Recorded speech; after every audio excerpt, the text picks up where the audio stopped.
Welcome to Telangana వెలుగు. నేను మీ రాజు. So జగిత్యాలలో ఎక్కడ చూసినా కూడా బీఆర్ఎస్ పార్టీకి పూర్వవైభవం వచ్చిందంటే అవునని చెప్పేసి చెప్పుకోవచ్చు.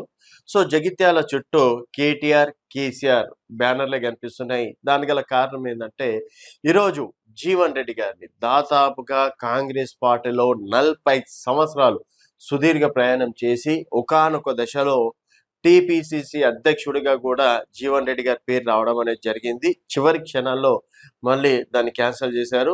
సో అలాంటి పేరున్నటువంటి నేత 2018లో పార్టీ ఓడిపోయినప్పటికీ 2019లో జరిగినటువంటి 2019-20 ఎమ్మెల్సీ ఎన్నికల్లో, గ్రాడ్యుయేట్ ఎమ్మెల్సీ ఎన్నికల్లో కూడా కాంగ్రెస్ పార్టీ నుంచి గెలిచినటువంటి ఏకైక నాయకుడు జీవన్ రెడ్డి గారు. సో మొన్న అసెంబ్లీ అలాగే ఎంపీ ఎన్నికల్లో ఓడిపోవడం అనేది జరిగింది. దాని నుంచి పార్టీ దూరం పెట్టడం, తర్వాత అప్పటికైనా ఫీల్ కాలేడు.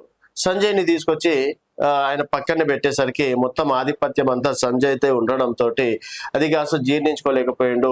2.5 సంవత్సరాలు అయినా తనకు ఒక పదవి కూడా ఇవ్వకపోవడంతో జీవన్ రెడ్డి గారు, అంటే ఇప్పుడు రేవంత్ రెడ్డి గారి పాలన కావచ్చు, మిగతా అన్ని చిన్న చిన్న ఇష్యూలు, వర్గపోర్లు అవన్నీ మనసులో పెట్టుకొని ఒక్కసారిగా కాంగ్రెస్ పార్టీకి రాజీనామా చేశారు.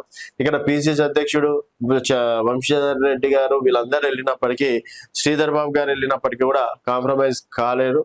సో ఈరోజు కేటీఆర్ గారు పార్టీలోకి ఆహ్వానించడానికి వెళ్తున్నారు. మరి కీలక పదవి కూడా జీవన్ రెడ్డి గారికి ఇచ్చే అవకాశాలు ఉన్నట్లు కూడా తెలుస్తుంది. మరి పొన్నాల లక్ష్మయ్య గారు కూడా గతంలో ఎన్నికల సమయంలో వెళ్ళారు. వారు పిసిసి అధ్యక్షుడిగా కూడా చేశారు. అంటే కాంగ్రెస్ నేతలు చెప్తున్నటువంటి మాట. తర్వాత చాలా మంది కీలక నేతలు వెళ్ళారు. వాళ్ళ పరిస్థితి ఈరోజు చక్కగా లేదు.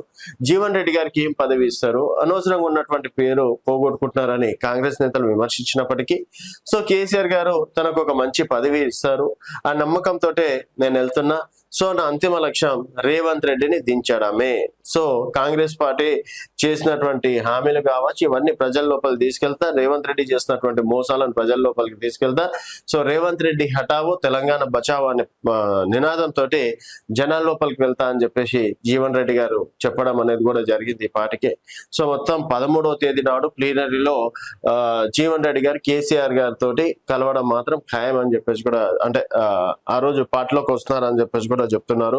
సో ముహూర్తం కూడా ఫిక్స్ అవ్వడంతో మర్యాద పూర్వకంగా ఈరోజు కేటీఆర్ గారు వారి ఇంటికి వెళ్ళడం అనేది జరిగింది. సో మరి జీవన్ రెడ్డి గారు బీఆర్ఎస్ లకు వస్తే డెఫినెట్ గా బీఆర్ఎస్ బలపడుతుందని మీరు భావిస్తే మీ అభిప్రాయాల కింద కామెంట్ రూపంలో తెలియజేయండి. చూస్తూనే ఉండండి తెలంగాణ వెలుగు.